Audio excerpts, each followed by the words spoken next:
Good morning, Abundant Life Church. This is Pastor Chris, and today we're going to wrap up our study of Romans chapter 8, verses 12 down through 17.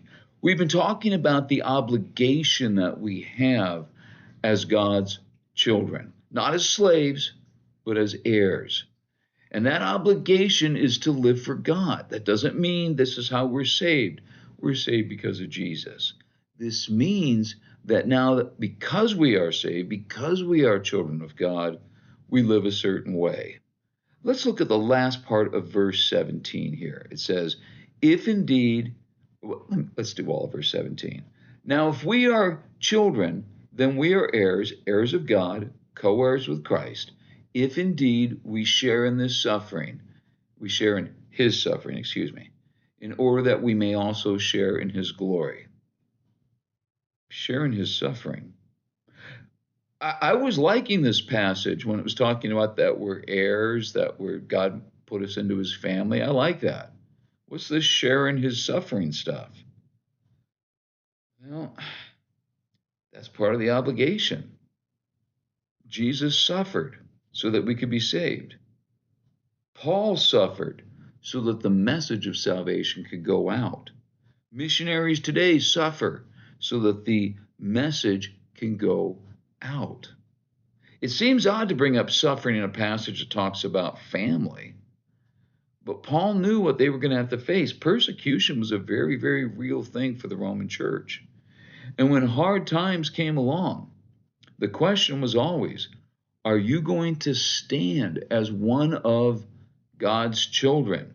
Are you going to stand as one of the heirs to the king?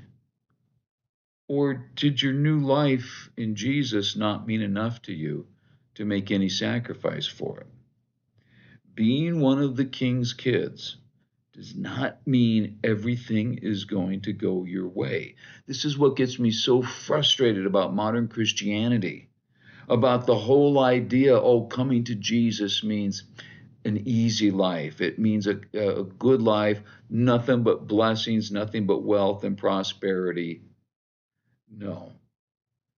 Being a representative of Jesus, being one of the children of God, means you need to remember who you are, and you need to remember to stand strong for your Father no matter what. It means when life goes wrong, you're still an example of what God has done for us.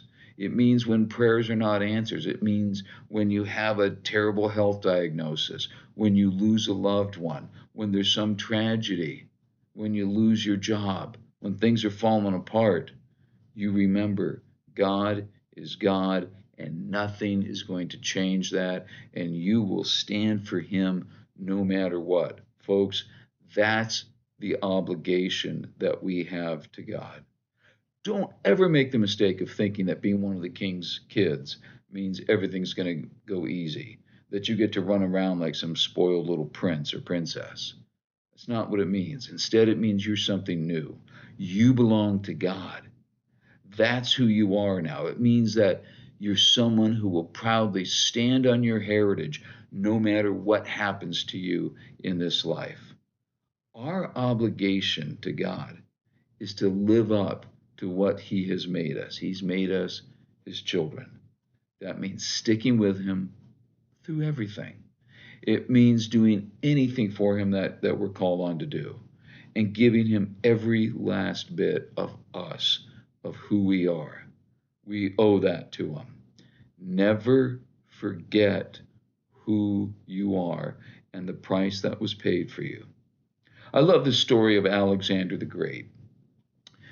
One day, a young soldier was brought before General Alexander, and he had committed one of the worst crimes, one of the worst infractions a soldier can commit. He fell asleep on guard duty. This was very serious, and the punishment in Alexander's army was to be put to death. Well, here comes this young soldier just trembling before the mighty general, and Alexander asks him, "Son, what's your name?" The soldier got even a little more scared and hesitated, and he said, It's the same as yours. It's Alexander. And Alexander the Great looked at this young soldier who had the same name, and he said, "Young man, either change your behavior or change your name." If we are Christians, that word actually means little Christ.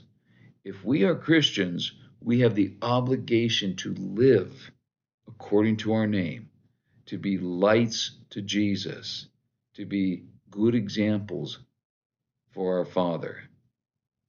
We need to either change our behavior or change our name. That's our obligation. Have a great day. We'll see you next time.